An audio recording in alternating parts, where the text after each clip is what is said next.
the best Castlevania ripoff you've never played. How do I know you've never played it? Well, I don't, but work with me here. Rusty, released on the PC-98 in 1993, is something a bit special and not on most people's radars. Now, if you're expecting a spin-off of the National Lampoon's Vacation series featuring Rusty, the character portrayed by Anthony Michael Hall, well, that is a really good idea, but unfortunately you're going to be disappointed. If, on the other hand, you're expecting a clone of one of Konami's best-loved franchises, liberally peppered with doe-eyed anime babes, well, your more realistic instincts are entirely correct. What on earth is the PC-98, you might well be asking at this point? Well, very broadly speaking, this was electronics giant NEC's proprietary spin on the IBM PC standard. Based around x86 processors and even enjoying versions of Windows and MS-DOS, the PC-98 was pretty close in capabilities and market dominance to the Western PC, but not for the most part hardware and software compatible. An open platform that was mostly left alone by major developers, it became a playground for indie and doujin developers who were given free rein to go wild with games that had more adult themes. In fact, by PC-98 standards, Rusty is pretty tasteful, a touch of anime glamour rather than full-on hentai. This may have been pitched at a more otaku audience than your average mainstream action game at the time, but you shouldn't let that put you off. Aside from the fan service, this is something that stands up pretty well against anything you'd find on a console in that era. Calling this a rip-off is a bit unfair. A game as nicely done as this deserves more credit. An homage to Castlevania, if you will, one with some absolutely top-level pixel art and an amazing soundtrack. It doesn't mess with the formula too much, the titular Rusty in place of one of the Belmont clan, but still on a whip-slinging mission to give a vampire lord the hard word.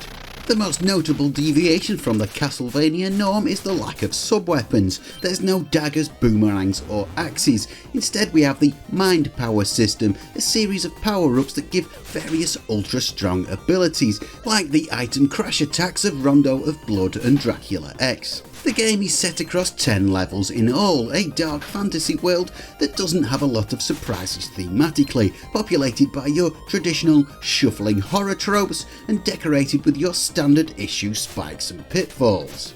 What it does have though is some incredible style. A mixture of beautiful game design and some amazingly atmospheric graphics create a lot of quite memorable levels. It is of course ludicrously difficult, but surely that is to be expected. It was the style at the time.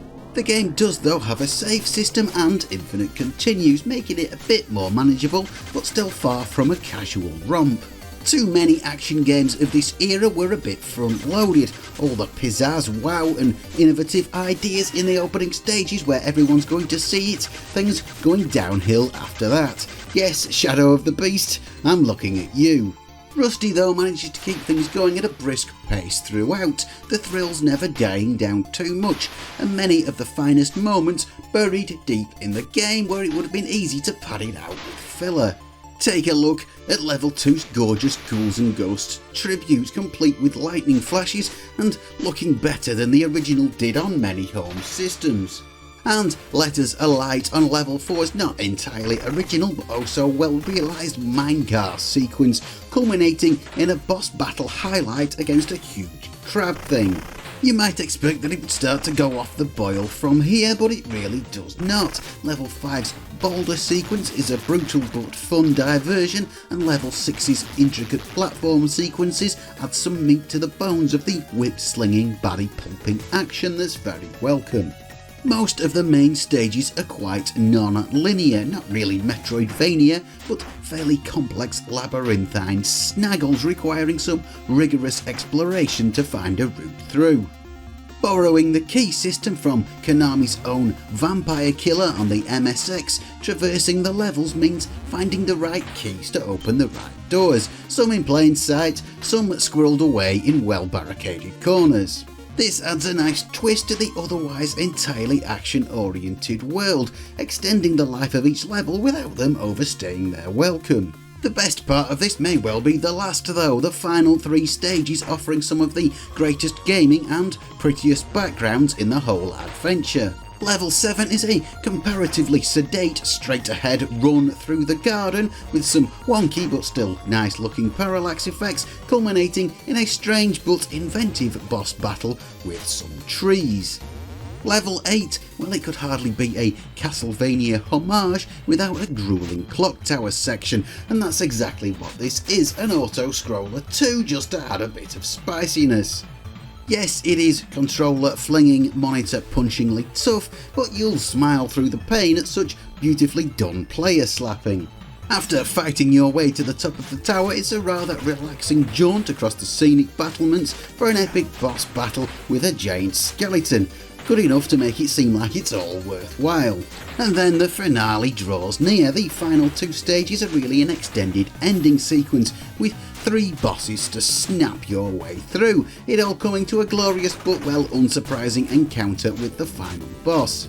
He does look a bit like he might have previously had a gig in Ghouls and Ghosts, but hey, if you're gonna rip something off, do it well. This game's core philosophy, one that delivered some premium quality arcade pleasures all the way through, right up to this climactic fight.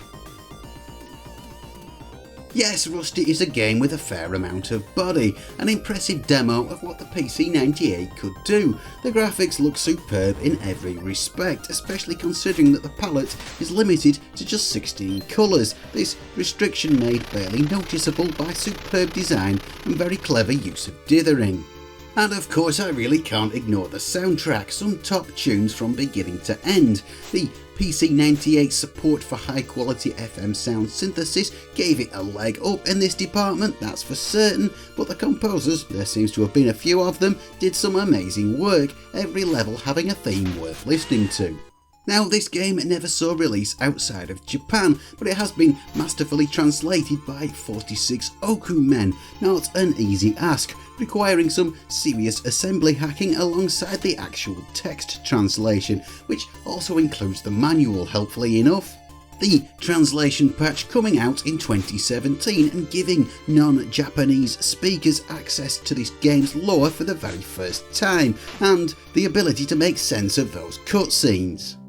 Of course, most action games of this vintage don't really have Oscar-winning or even TV Choice Award-winning script writing, and this is an unsurprising non-exception. In fact, it sounds a bit like the creators took a Castlevania plot and replaced the character names with words taken at random from the dictionary. Vampire S. Bloody Mary and her faithful assistant the Hunter Gatto, yes, that's really what he's called, kidnap and drain a load of attractive young women.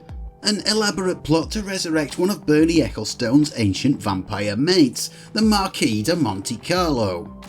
Enter one Rustea Sprinkle. Okay, she may sound more like a grizzled skunk trapper from Red Dead Redemption, but she is the easy on the eye heroine charged with sorting it all out. Yes, it's a slightly off-beam pastiche of Western horror tropes, a bit amateurish but well endearingly so. Taken along with the sterling soundtrack and the great artwork, its story elements develop their own charm, even if it is a bit uneven.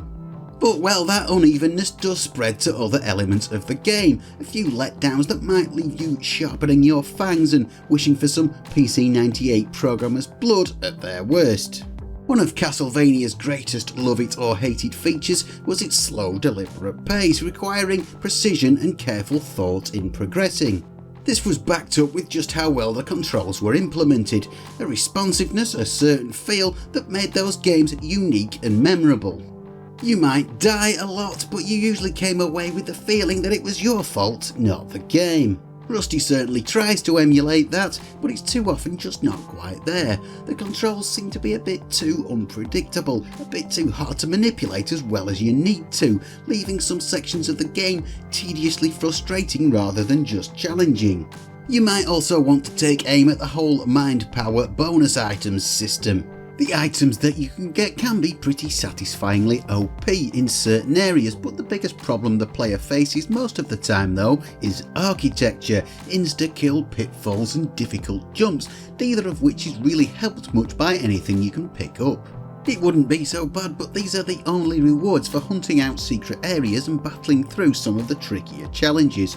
Hardly a massive incentive to seek them out when they don't really seem to do you that much good. Some more variety in weapon upgrades and abilities would have been nice. This is though the worst criticism I can throw at it, and none of it really a deal breaker, none of it really enough to dent the enjoyment of a rather nice old school action game. Despite the to-be-continued vibe of this game's ending, Rusty never saw a sequel of any kind, not even a spiritual successor. Developer C Labs devoted themselves after this, it would seem, to a series of games that were utterly forgettable. I've just looked at the list of them and my mind has already gone blank. I can't help but think though that Rusty might have had a better future had it seen any sort of release outside of Japan, or even on a console. There is an MS-DOS port and it does seem to be basically identical to the original, and will run apparently quite well on a 386 with VGA graphics. Not a huge surprise given the similar hardware. Alas though, there is no English translation for this version, official or unofficial. Apart from the likes of Commander Keen and Duke Nukem, straight up action games on the PC were still in a bit of a dark age in 1993. Something like this unleashed on Western audiences might have done well. It would have been almost the perfect moment for it too, the PC about to be propelled by id, Epic, 3D Realms and all the rest into the major gaming arena that it became. As it is, well, we'll just have to remember Rusty as a quirky clone that deserved better. The much lauded Rondo of Blood came out not long after, and Rusty bears favourable comparison with it, so much so that you might even want to make this an unofficial member of the Castlevania canon. So don't leave this one languishing in the crypt. If you can find a way to play it, give it a go. And I will say thanks for watching, and I'll see you next time, folks.